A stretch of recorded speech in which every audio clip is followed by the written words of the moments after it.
Magandang araw sa inyong lahat. Ngayon, tatalakayin natin ang isa sa pinakatanyag na personalidad sa kasaysayan ng Europa, si Napoleon Bonaparte. Sino nga ba siya? Paano siya naging isang makapangyarihang leader at ano ang naging sanhi ng kanyang kamatayan? Samahan niyo ako sa isang paglalakbay sa kanyang buhay at ang misteryosong pagtatapos nito. Tara na at simulan natin ang kwento dito sa Pinoy Wisdom.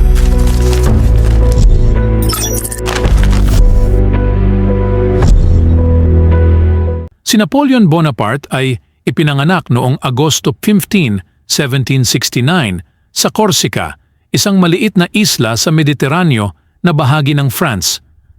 Siya ay anak ni Carlo Bonaparte at Letizia Ramolino. Mula sa isang simpleng pamilya, pinatunayan ni Napoleon na kaya niyang umangat sa hirap sa pamamagitan ng talino at determinasyon. Nag-aral siya sa France at nagpakita ng kahusayan sa matematika at military tactics. Sa edad na 16, naging isang tenyente siya sa artilerya.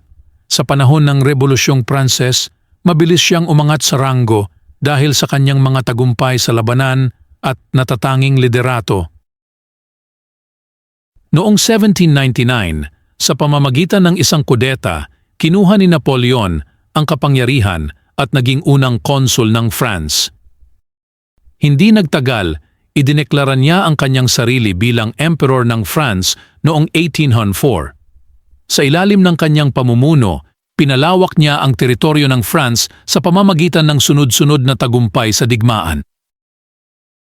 Isa sa kanyang pinakatanyag na tagumpay ay ang labanan sa Austerlitz noong 1805, kung saan natalo niya ang mga pinagsanib na puwersa ng Austria at Russia. Ang kanyang mga reforma sa gobyerno, ekonomiya at edukasyon ay nagbigay ng malaking pagbabago sa lipunan ng France at sa Europa. Ngunit hindi lahat ay nagustuhan ng kanyang pamumuno. Maraming bansa sa Europa ang nagkaisa laban sa kanya. Ang kanyang walang katapusang digmaan at mataas na buwis ay nagdulot ng pagkabahala at paghihimagsik. Isa sa mga pinakakontrobersyal na pangyayari sa kanyang karera ay ang kanyang paglusob sa Russia noong 1812. Ang kampanyang ito ay naging isang malaking pagkatalo para kay Napoleon. Sa halip na mabilis na tagumpay, ang kanyang hukbo ay nakaharap sa matinding taglamig at kakulangan sa supply na nagresulta sa pagkamatay ng libu-libong sundalo. Ang kanyang kahinaan ay naging daan upang magkaisa muli ang kanyang mga kaaway at tuluyang talunin siya. Noong 1814, pagkatapos ng sunod-sunod na pagkatalo, napilitan si Napoleon na magbitiw sa trono at ipinatapon sa isla ng Elba. Ngunit hindi nagtagal, nakabalik siya sa France at muling kinuha ang kapangyarihan sa loob ng tinatawag na 100 days. Subalit, sa labanan ng Waterloo noong Hunyo 1815, tuluyan siyang natalo ng pinagsanib na puwersa ng British at Prussian. Matapos ang kanyang pagkatalo sa Waterloo, ipinatapon si Napoleon sa malayong isla ng St. Helena sa gitna ng Atlantic Ocean. Doon siya nanirahan sa ilalim ng mahigpit na bantay ng British. Noong Mayo 5, 1821, sa edad na 51, pumanaw si Napoleon. Maraming teorya ang lumitaw tungkol sa sanhi ng kanyang kamatayan. Ang opisyal na ulat ay nagsasabing namatay siya sa stomach cancer, isang sakit na tumakbo sa kanilang pamilya. Ngunit may mga teorya rin na siya ay nilason ng arsenic. Ang mga pagsusuri sa kanyang buhok ay nagpapakita ng mataas na antas ng arsenic, ngunit hindi sapat upang patunayan na ito ang naging sanhi ng kanyang kamatayan.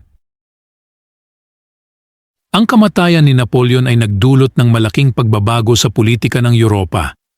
Ang kanyang pamana, kabilang ang Napoleonic Code, ay nagpatuloy na nakaimpluwensya sa mga batas ng maraming bansa.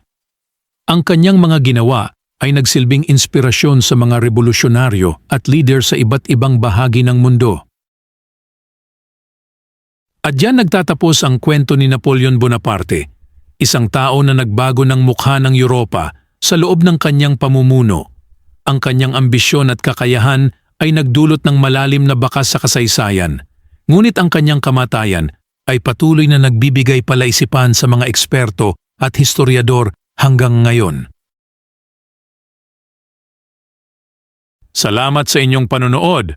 Kung nagustuhan ninyo ang video na ito, huwag kalimutang mag-like, mag-share at mag-subscribe para sa iba pang makabuluhang talakayan tungkol sa kasaysayan at iba pang interesanting paksa. Paalam at hanggang sa susunod na video. Dito sa Pinoy Wisdom.